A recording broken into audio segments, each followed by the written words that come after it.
everyone, and welcome to the ASMR review show. Well, now that it is a new year, the best way to look forward is to look back at all the previous things we encountered in the previous year. So we're going to be going over my favorite films of 2021. And it was quite a difficult challenge, actually, to pick my favorite movies for this. Because there was actually a lot of great movies this year. It was a very good year for film. I think that also has to do in part with a lot of the big movies that were going to come out in 2020 got, for obvious reasons, pushed back to 2021. So we had all the cool stuff I was anticipating from 2020, plus all the cool stuff that was coming out in 2021, and it just meshed together for a pretty crazy year of a lot of good stuff.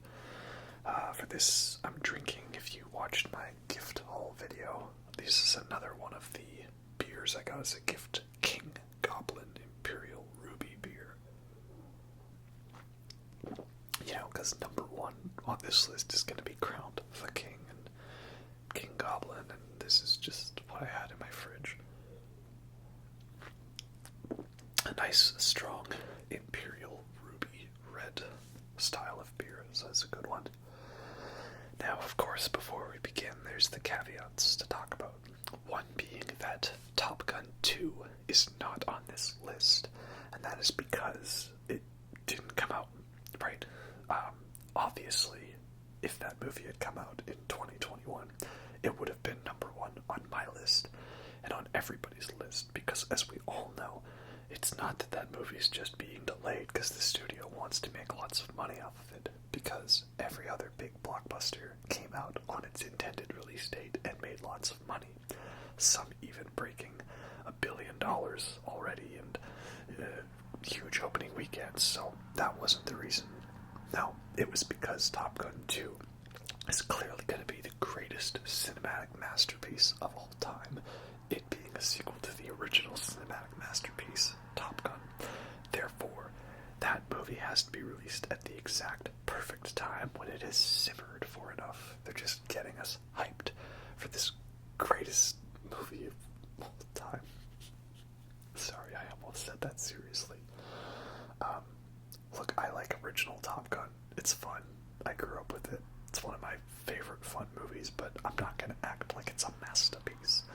And this new one, I'm excited for, because I enjoyed the first one, but again, I'm not expecting it to be a masterpiece. But yeah, oh well, I'm just a little annoyed that I'm still waiting on that one.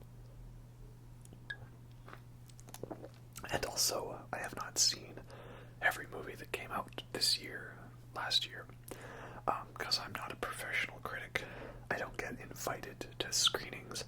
I don't get sent emailed copies of screener videos to review. I just have to go to the theater or see it on streaming or stuff like that, and I just watch what I want to watch. I don't go out of my way to watch movies just to review them. I watch them because I'm interested in them, you know. Why would I waste my time watching a movie that I'm not interested in and I'm probably not going to enjoy?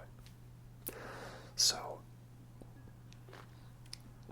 if there's a film I don't mention, it could be because I didn't like it, it could be because I haven't seen it, or it could be that there were just so many great movies this year.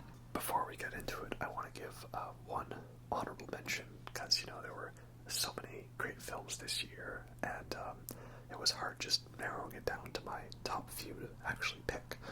So the honorable mention goes to Belfast, which was directed by Kenneth Branagh, and it tells the story of this young boy growing up in the Troubles in Ireland, Belfast, and the religious conflict there between the Protestants and the Catholics.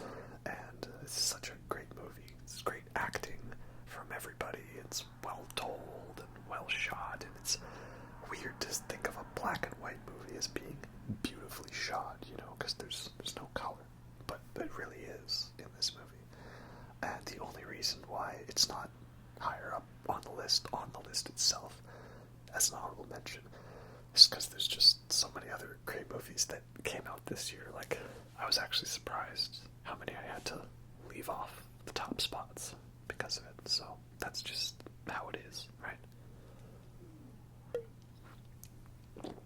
So, anyway, yeah, I want to get into it, but first, if you clicked on this video expecting me to talk about my top 5 favorite movies of 2021, I got bad news for you. You got clickbaited. We're doing a top 10. Number 10 is a movie that came out this year, and out of all the films that came out this year, it is definitely one of them. And we're going to start with the pretentious, artsy-fartsy stuff right away. This is the French film Titane, which is French for titanium. So I'm going to try to keep all of the reviews of these films spoiler-free, because I'm recommending all of them. They're my 10 favorite films of the year. So if you haven't seen them, I'd recommend checking them all out if, based on what I say, it interests you. So Titane is a French film, and it's very messed up, and it's very brutal and violent.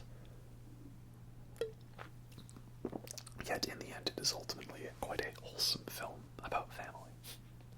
It's a film about family that also has violence, murder, and a woman, shall we say, taking that Queen song, I'm in love with my car, taking that song a little too literally, you know what I'm trying to say? Yeah. So, I mean, if a movie does something like weird and out there, it's gonna get my attention. And if it also is one that is so unflinchingly brutal and violent that I'm actually getting squeamish, then I'm gonna be interested as well. Because I don't like that a lot of modern horror movies are just like either A, not scary, or B, like cut back a bit, like, they try to make it PG-13. It's too tame, they can't go full on R rating. Like, if I want to watch a movie that's gonna disgust me, and I don't get disgusted, then I guess that's disappointed, because I can be a sick person when it comes to that sort of thing. This is definitely in the vein of something like Neon Demon, where it's very beautifully shot and pretty, but there's also lots of real adult stuff in there and some stuff that's quite far over the line. But yeah, I really dug it. It was really crazy, really weird. I'd say I'd recommend watching it just so you can kind of be in on what everyone else is talking about. But again, this one is not for the faint of heart. It is quite brutal and out there. So, you've been warned. Number 9 is the most recent film that I've seen that made it onto this list because, they put all the movies out in November and December, and then they don't get wide releases until January. So there's probably a lot of those big Oscar bait films that I'm missing out on right now. But yeah, oh well. But the film that might be an Oscar bait movie, we'll see, that was by a director I really like, that came out just in time for me to see it, is Paul Thomas Anderson's Licorice Pizza, which this is a coming-of-age dramedy sort of thing in the 70s between this kid that's in high school, and he's kind of got the hots for this girl that is much older than him, and she's not necessarily interested in him that way, but kind of respects him as a person. And the title is a reference to record stores that were called Licorice Pizza, and I think that's due to the idea of it referring to a vinyl record is licorice, black, pizza, round, circular thing. Hence, vinyl is a licorice pizza. So, this is one that, I was pretty hyped for. Always hyped for Paul Thomas Anderson movies. And for me, it did not disappoint. It was exactly what I wanted. It was beautifully shot, well acted, lots of great drama between the characters. The soundtrack was absolute fire because Paul Thomas Anderson's great at making soundtracks, especially for his movies that take place in the 70s. And there's also a bit in the middle where it all of a sudden gets really, really intense and gets to a level of intensity that I think almost rivals the cocaine scene from Boogie Nights, if you know what I mean. So, I won't talk too much about this one because I've been wanting to do a video talking about all of Paul Thomas Anderson's films, and I had to wait until I saw Licorice Pizza to do that. So that is a planned project for the future. But yeah, this one, real good, real enjoyable, real fun. Now, if you were wondering, oh, is this just gonna be a bunch of artsy-fartsy indie drama, pretentiousness sort of thing, you know, right? A bunch of obscure movies. Well, no, we got that out of the way. Now we're gonna talk about some big mainstream movies and how much more big and mainstream could get than Spider-Man No Way Home. There's been kind of a bit of a negative attitude towards Marvel lately, you know. Well, Scorsese said this, but Paul Thomas Anderson said this. You know, is it cinema? All this stuff, theme park rides, bad CG, well, you know, corporate stuff, right? And to all that I say, hey, if you enjoy it, then watch it, and if you don't, then you don't have to, right? Currently, maybe I'll eat these words, but currently, Marvel hasn't really ruined cinema yet. There's still plenty of great, smaller scale movies coming out. This year is definitely proof of that. And we've got some pretty exciting ones coming up in the next year, like The Northman. So I'm not too worried about that, and I like myself the big artsy movies and the pretentiousness and the slow, boring stuff. But sometimes I want to watch a movie and I just simply want to have fun, you know? Right? I want to be entertained. And to me, one of the most entertainment movies was Spider-Man No Way Home. Don't worry again, won't spoil the film, but it was a lot of fun. Great action scenes, great comedy, lots of fun, quippy lines, moments. The thing that I'm gonna say, which was in the trailers, so I don't consider it a spoiler, but that is, yeah, there's a bunch of villains from prior Spider-Man movies, even ones where Tom Holland wasn't part of them. They've all been pulled into this universe, and they're all great. Like, I've always loved Willem Dafoe as Green Goblin, and I loved how hammy he was in those original movies, so the fact that he gets to do that again is great. You know, can be all that Willem Dafoe, you know. So, yeah, it was a lot of fun, real great movie. I liked that it took its time with the pacing, too. It's quite a longer movie, nearly 2.5 hours. The other Marvel movies this year, Black Widow was quite a letdown for me. I felt that movie should have been made 5 years ago, and much more in a similar style to The Winter Soldier. Shang-Chi was really well done and well shot, a great origin movie, with, you know, the parts that I liked the least being the parts where it becomes a generic Marvel movie, you know, big CG battle, but the rest of it was shot great, and so much of it reminded me of that movie Hero. And I have yet to see Eternals. Is it funny, though, that I'm interested in Eternals based on two things? One, that it's nearly 3 hours long, and two, that people who normally love Marvel movies hate it. That is like more motivation for me to watch it and then end up liking it, so odd thing, I know, but that's how it is. So yeah, out of the big Marvel movies, easily the best movie of them was Spider-Man No Way Home, you know, no contest there. Next up at number 7, we have a film that I think was kind of underrated because I was really, really hyped for it. And when it came out, a lot of people weren't fans of it. They said it was disappointing, that it fell apart in the third act, that it wasn't scary, that it wasn't interesting. And a lot of people, not just online, but people I know in real life, were not fans of it. And that's surprising because for me, Last Night in Soho was exactly the type of film I'd been wanting for. So it's not really a horror movie, it's more of a thriller. Directed by Edgar Wright, who of course did the Cornetto trilogy and Baby Driver, and Scott Pilgrim versus the World, and he's got such a great style, great talent for directing, you know. You can tell it's an Edgar Wright film. And he's done a good job of kind of toning down his style a bit to fit the thriller horror genre, but it still feels like an Edgar Wright movie, especially with the choices of songs and the subtle foreshadowing here and there in the plot. I mean, I don't think it was necessarily meant to be horror scary, just more intense thriller, oh, what's gonna happen now? And I was into it, I was invested. Acting was great. The way it was shot was great. So many great shots in this movie, and the neon color scheme. Anytime you can do a neon theme in a movie, I'm gonna really like the look of it, you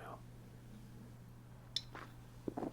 Even a film that I don't really care for too much, or doesn't really hold much positive emotion in my memory, like Only God Forgives. It's got neon in it, so can't lie that that's one of the most beautifully shot films, because it's got neon. So does Last Night in Soho. There is one thing I want to talk about, which it's regarding to what I think was the scariest part of the film, and I wouldn't consider it a spoiler, since it is kind of based around me talking about the setup for the movie. So make of that what you will, but the setup of the movie is that our main protagonist, what's her name, Eloise, I believe, played by the same girl who plays the Jewish girl hiding in Jojo Rabbit. So the main setup with her is that she has the ability to kind of see or sense ghosts, and it's very clear that her mother had this ability too, but her mother eventually went insane, schizophrenia, that sort of thing, and, shall we say, committed Sudoku, you know. And I felt that was the scariest part of the movie, was watching it and seeing our main character kind of learn more about herself and her ability, and see how it was kind of tearing her apart as her visions and dreams become waking nightmares of sorts and things going horribly wrong. And so I was feeling oh, this is kind of leading up to imply why her mother did what she did. Now, is Eloise going to suffer the same fate? Well, I don't know. I guess you'll just have to watch the movie. But for me, that was real horror, you know? And it's kind of a thing in real life. It's not as much prevalent now, but there was this idea for the longest time that certain mental illnesses were basically you know, not just passed down through family history, but it was like destiny. That's kind of the thing with H.P. Lovecraft. I know that both of his parents were, I believe, admitted to a mental asylum, and so he had this fear over him his whole life that he was then going to go insane and be committed as well. I don't know if that happened. You know, he did kind of go insane in the racism department, but that's a conversation for another day. But anyway, that's the thing I want to say why I like this movie so much, is it's got a horror element to it that is subtle. You kind of got to think about it. It's more so than just jump scares, and it still feels quite real. So that, to me, is why I really liked this movie for that way. It was very darkly relevant, shall we say. Coming in at number 6, well, Last Night in Soho was not my favorite straight-up horror movie because it was more of a thriller, but there was a film that is straight-up horror that I loved so much, and I'm so glad that I went in knowing nothing about it, and that is Malignant. This movie, I feel like everyone talked about it when it came out and then kind of forgot about it, but man, what a trip of a movie. So, I want to say as little as possible about this one, because the best way to experience is to just go in blind. Don't try to predict what's going to happen, just enjoy the ride, enjoy the thrill. But basically, it's made by James Wan, and he's the guy who did all the Saw, Insidious, Conjuring movies, like that style, and he also did Aquaman. So this film looks exactly like your stereotypical James Wan haunted house ghost horror movie. If that type of thing interests you, you should watch this movie.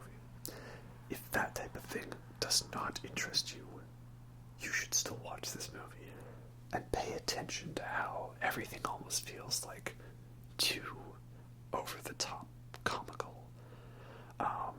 Like, again, without spoiling, there's a house, the main house in the movie. There's always a house. There's so many established shots of this house, and then you see the inside of it, and it looks identical to the house in every other James Wan movie, like Insidious, and there is no way that this interior matches that exterior shot, and it's so over the top that it's almost kind of comical. I want you to keep that mentality throughout Malignant when you watch it. But I also warn you that this movie is very, very much deserving of its R rating. So, be warned on that.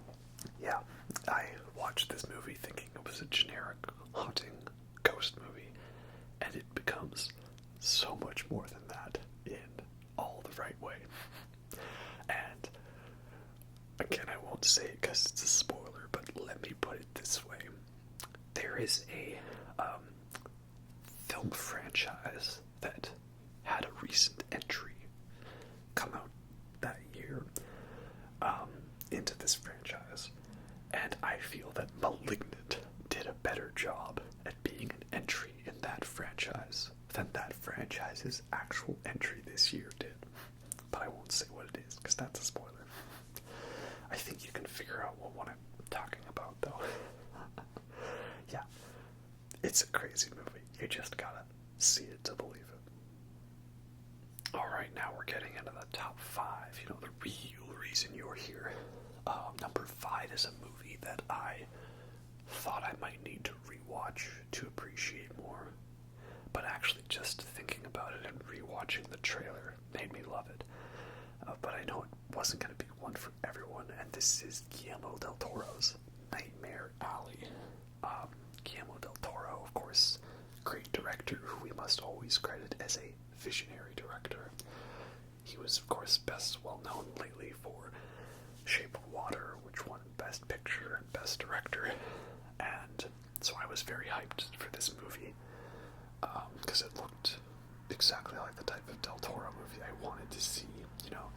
Bradley Cooper as this sort of lonesome drifter getting caught up in this carnival, and Willem Dafoe going off on crazy monologues. Is a man or is a beast? And Cate Blanchett being a femme fatale. Like, that's everything I want to see in a movie, And man, such a gorgeous movie. There's too many good-looking movies this year for me to pick the best-looking one. Pretty much if they give best cinematography to any film, it'll be the wrong choice, because so many other great films, but Nightmare Alley could have been 2.5 hours of establishing shots of Bradley Cooper walking in a nice hat and a big jacket and, slowly walking around these tall, monolithic hallways. This film takes place in the late 30s, early 40s, end of the Depression, start of World War II. And if there was ever a, hint that Guillermo del Toro needs to make a BioShock movie, this is it. Okay, obviously, I love BioShock.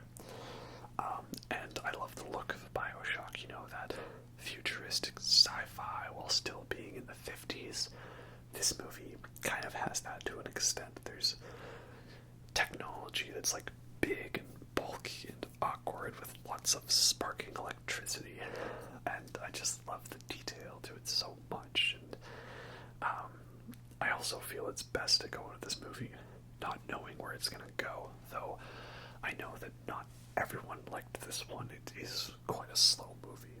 It is 2.5 hours, and it feels even longer. And it's especially the middle bit of the movie, like the first act, is kind of actually the entirety of what I thought the movie was going to be. And then I realized, man, there's 2 whole separate acts to this movie I haven't even speculated on yet. And the second act is really, really slow, but it is important because it is setting up all of the little pieces and moments that are going to come full circle and come right back at you in the third act. And I feel that the setup and payoff is worth it. Though, just be warned that, again, this is a violent movie. Del Toro loves his realistic-looking blood effects, and this movie is no stranger to that. And it's not a cutesy movie like Shape of Water, and it's a little more in line with the tragic romance of Crimson Peak, though Crimson Peak is more romance, and this movie is less romance and more lust, shall we say. There's not as much romance in this movie. But yeah, I think it was a great Del Toro movie. It's everything I want from him to do, and yeah, again, give me as many shots of Bradley Cooper walking down those hallways as you want. I'm gonna love it either way. Oh, and the ending to this movie, man, again, 2.5 hours, slow movie, long movie, but that ending hits you and you're just kind of stuck there like, whoa, man, whoa. So, if you thought it was boring, I understand, but as you're gonna see from my top picks, I love long, slow, boring movies that I can just sit there and soak in the world and the atmosphere, and Nightmare Alley gave me exactly that.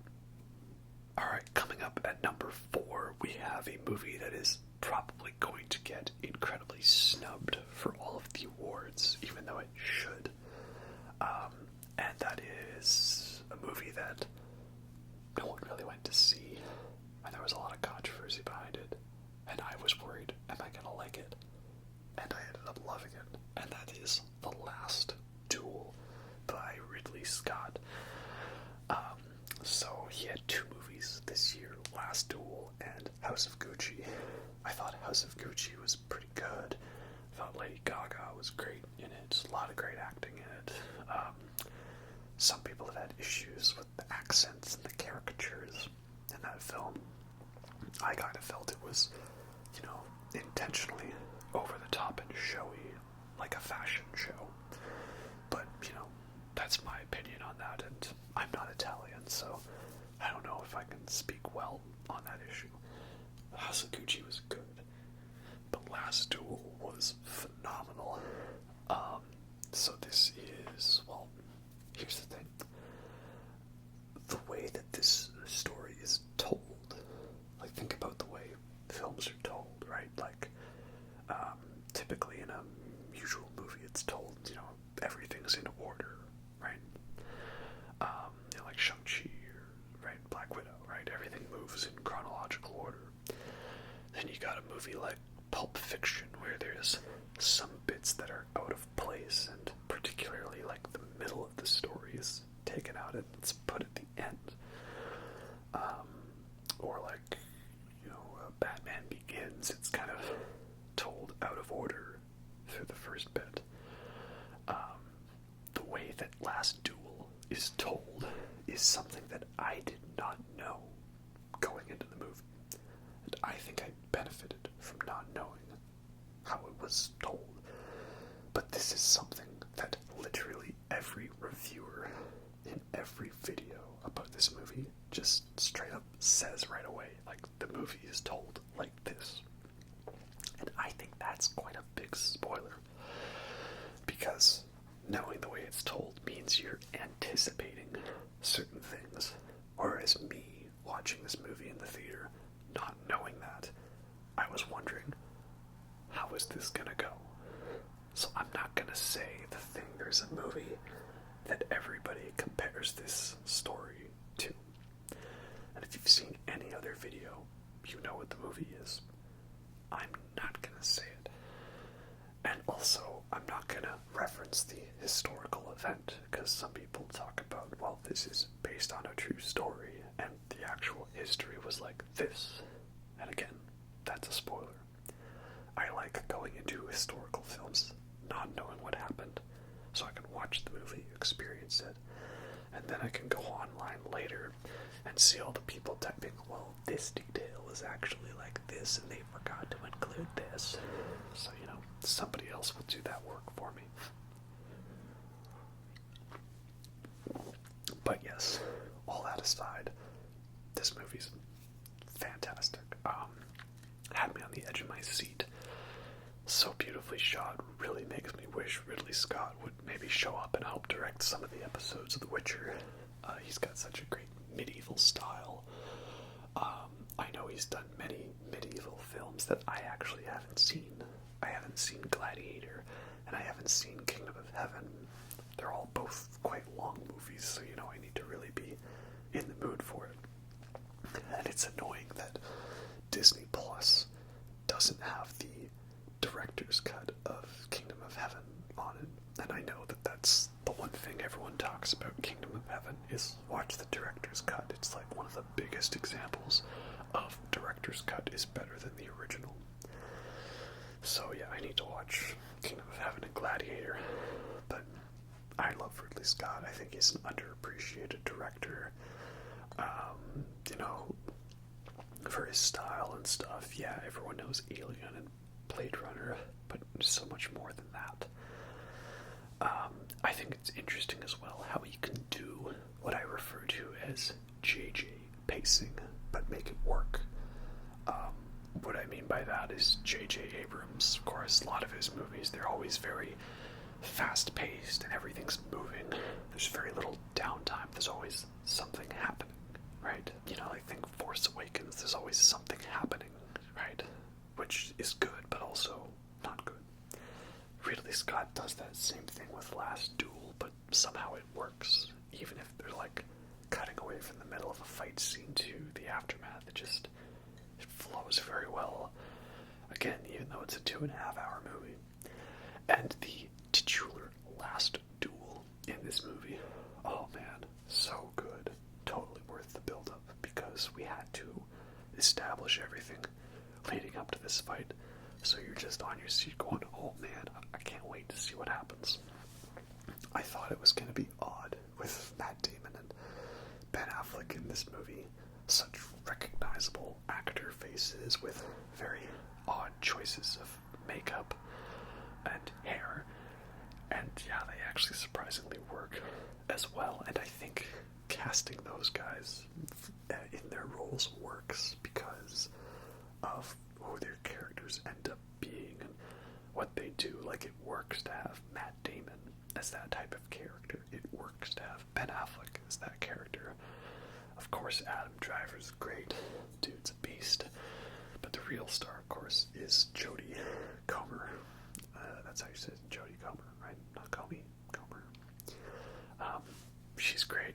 If she doesn't win Best Actress, well, maybe Kristen Stewart will win it, but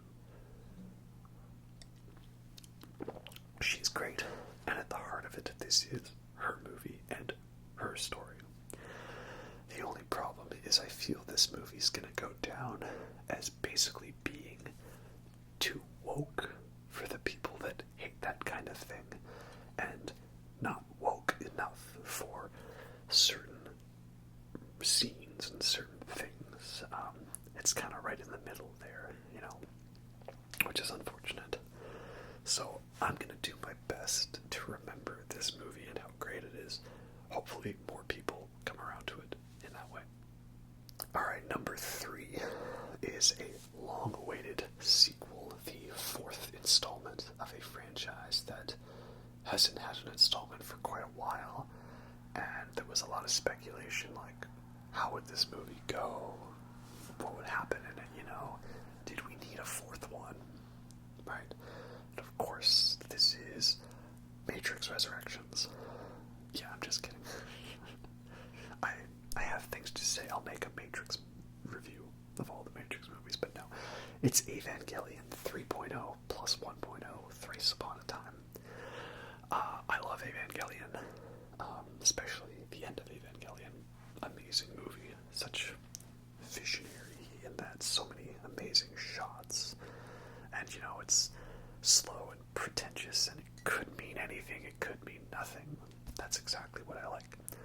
So lately there's been the rebuilds, like there was the anime show, Neon Genesis Evangelion, and that had a very odd ending where they kind of had to come up with it at the last minute because, well, the budget was an issue, but not just the budget, there was like a chemical attack in Japan, and you know, that kind of threw over the schedule, but they had to keep to it. There was a lot going on there.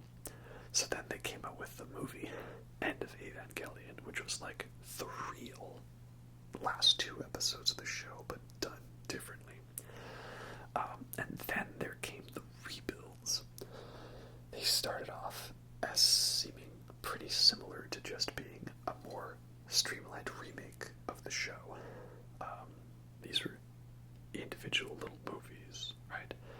But then the second one started going off in new directions, a little farther apart. Best illustrated by the fact that Shinji's Walkman was now playing songs, more tracks than what there were to show it was going beyond episode 25 and 26.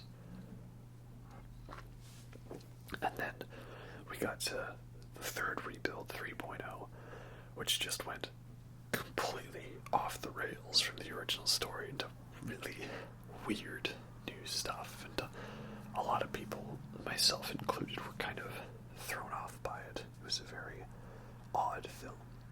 One that I've kind of come back around to appreciate some more elements of it, but not everything. Still probably my least favorite of the rebuilds.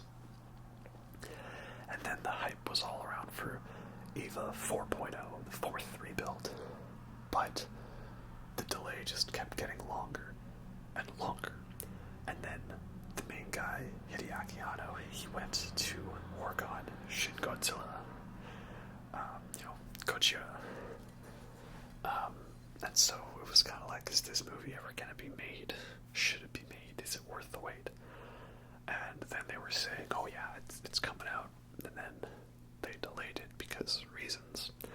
And then it came out in Japan, and I was like, alright, so we're going to have to wait another several years before they release it elsewhere. And then they were just like, no, here it is. It's online. And there's both the Japanese and English version. It's right here for you. I was kind of like, wow. And then I didn't watch it right away because I just wasn't in the mood for Evangelion. So I finally did. I was just like, right, let's do this. And yeah, it did not disappoint for me. I found out later that there are a lot of people, especially big Evangelion YouTubers, that actually don't like this movie a lot. And I can kind of see where they're coming from. There are some reasons to dislike it, but at least for me, I really dug this movie because it was what I wanted it to be. First of all, another 2.5 hour movie, very slow, setting up all the pieces. And I knew at this point, like, okay, basically the fourth movie has to be a remake of End of Evangelion. And for a large extent of it, it is. So that was a good choice. And if you're an Evangelion fan and you haven't seen this movie yet, I won't spoil it. But yeah, it's like a movie that has giant robots fighting, and that's the least interesting part about it, because it's about the character drama and the philosophy and the mentality and the cool visuals. And it was always going to be an interesting thing trying to end this rebuild, but man, the note that they ended it on was one where kind of my jaw literally dropped. I was just like, that's such a cool ending.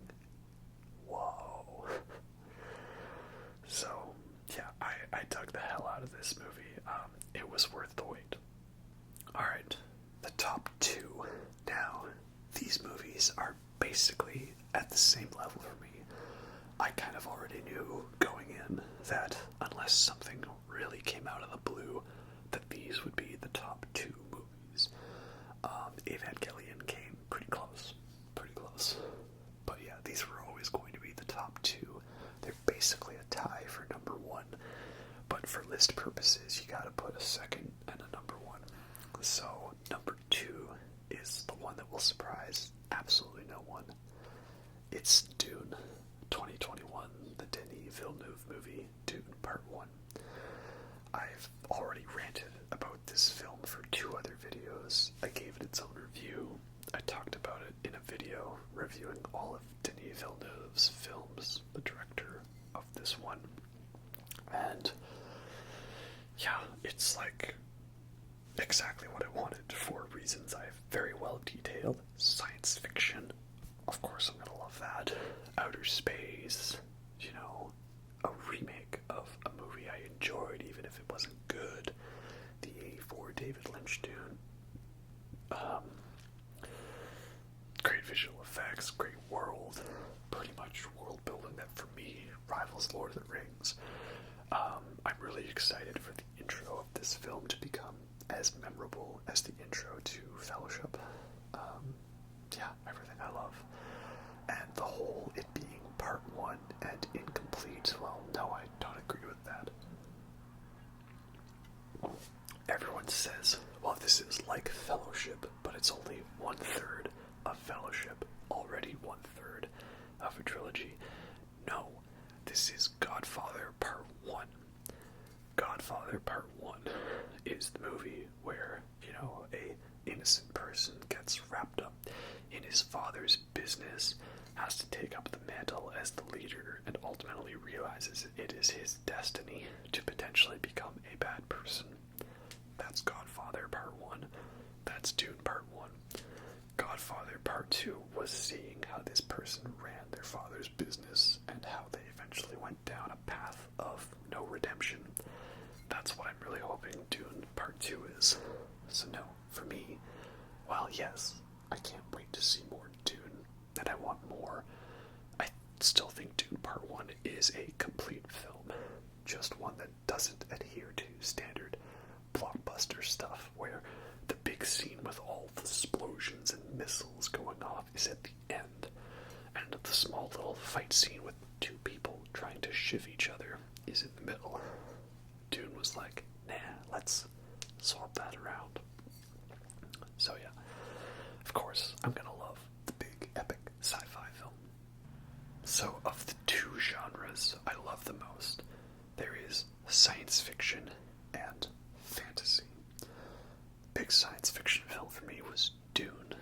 That leaves us with the big fantasy film. And again, these are both pretty equal in my mind, but I'm giving the edge to the fantasy film because it is not part 1, it is more complete of a film. And I'd like to not just be like, well, of course Dune's my favorite. I wanna think about it and mull it over a bit, right? But yes, Dune was the science fiction film, and therefore the fantasy film, my favorite film, The Green Knight. So, again, everything I love in a movie. One of the big genres, fantasy, check. Long, slow, and boring, check. Lots of real, beautiful cinematography, check. Really great actor performances, check. A very abrupt ending that makes you wonder, wait, what was that film all about? Check. Yep. The Green Knight is my favorite film of 2021, and that's how you know it's my favorite, is that I actually bought it on Blu-ray. Normally, I buy movies digitally because digital copies are now at the point where they're pretty comparable to physical copies, and I'm not gonna go all, well, actually, if you look carefully here, the bit rate is slightly lower, and streaming 4K doesn't, I don't care about all that, it's close enough for me. So if I physically bought it, it's worthy. Yeah, Green Knight. Knight is based off of the Arthurian legend of Sir Gawain, or Gawain, and the Green Knight. I'm not sure how you're supposed to pronounce it, because the video advertising the movie says Gawain, but in the movie they all say Gawain, like they're almost saying Garwin, but Gawain. Yes, Sir Gawain, come to slay the Green Knight and face his destiny.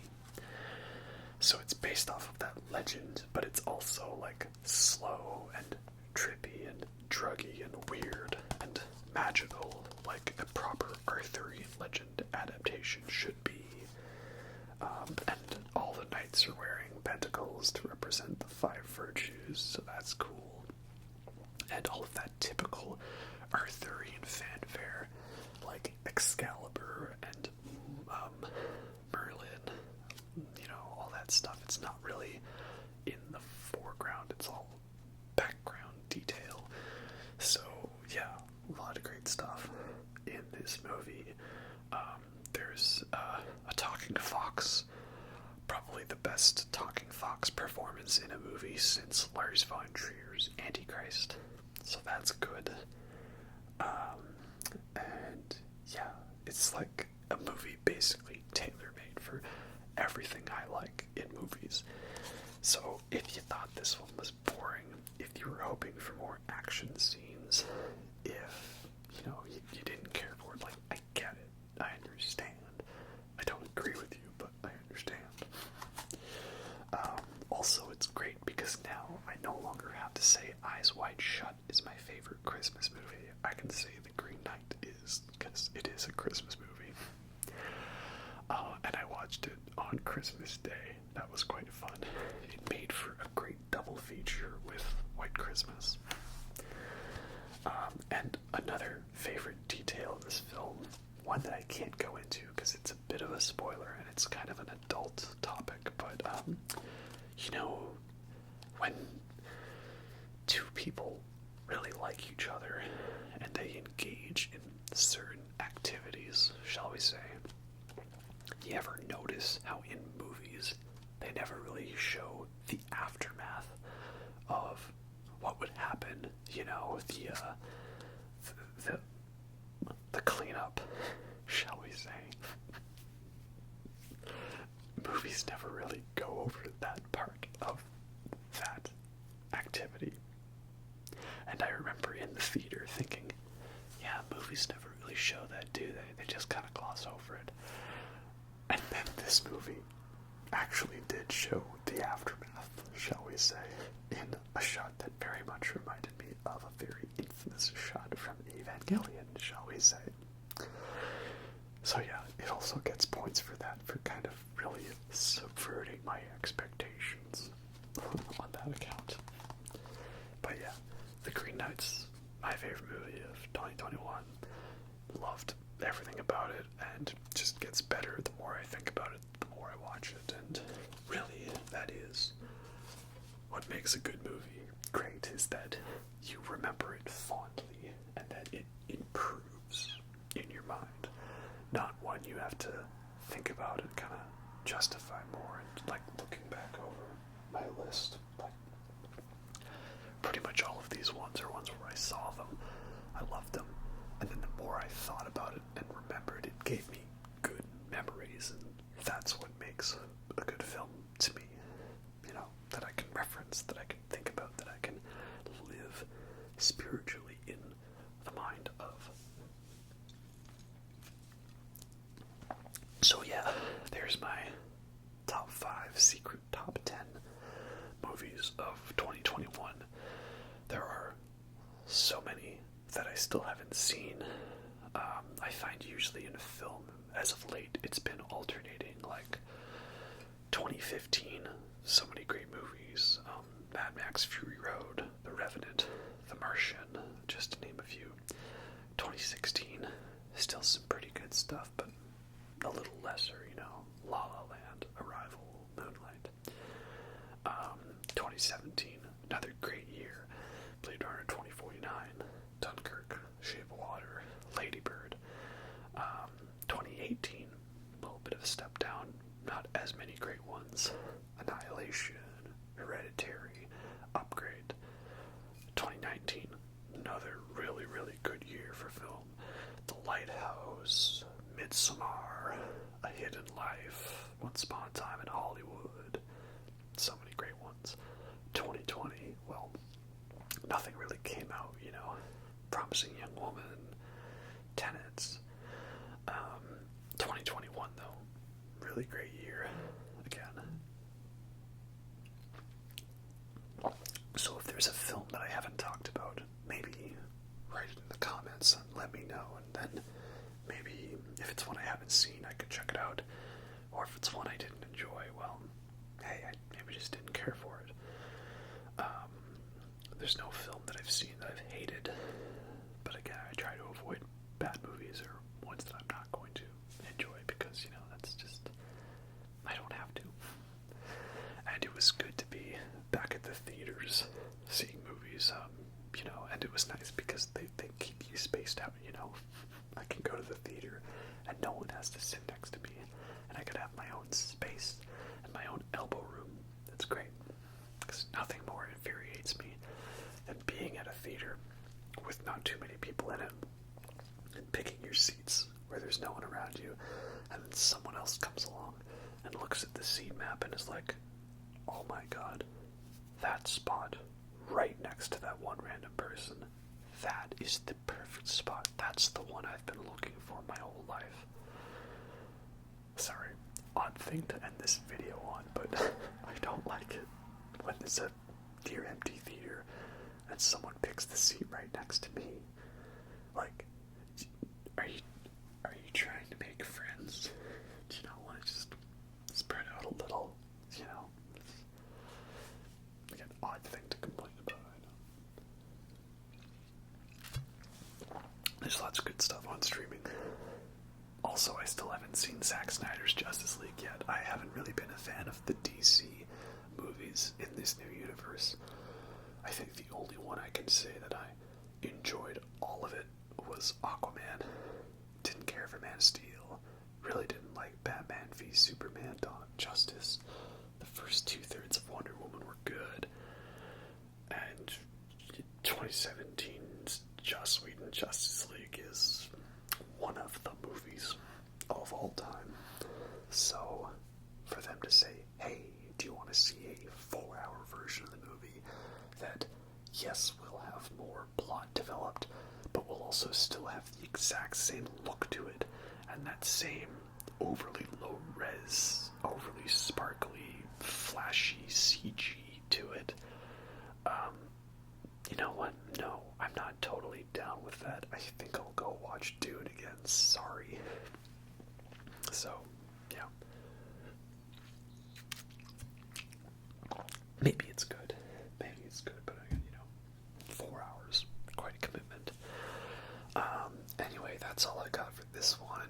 Again, I hope I didn't spoil any of these movies. If you wanted to watch them, I'd like to make some videos going more in depth, like one on all the Matrix movies, because oh boy, there's hot takes on that new one, isn't there?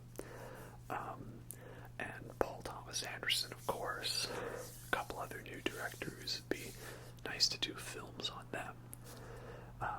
So yeah, you know, we'll see what I decide to devote my time to next. And don't forget to let me know what all your favorite movies were down in the comments. Maybe it's something I watched as well. Anyway, hope y'all enjoyed that. I'll catch you next time. Here's hoping we get some real good stuff in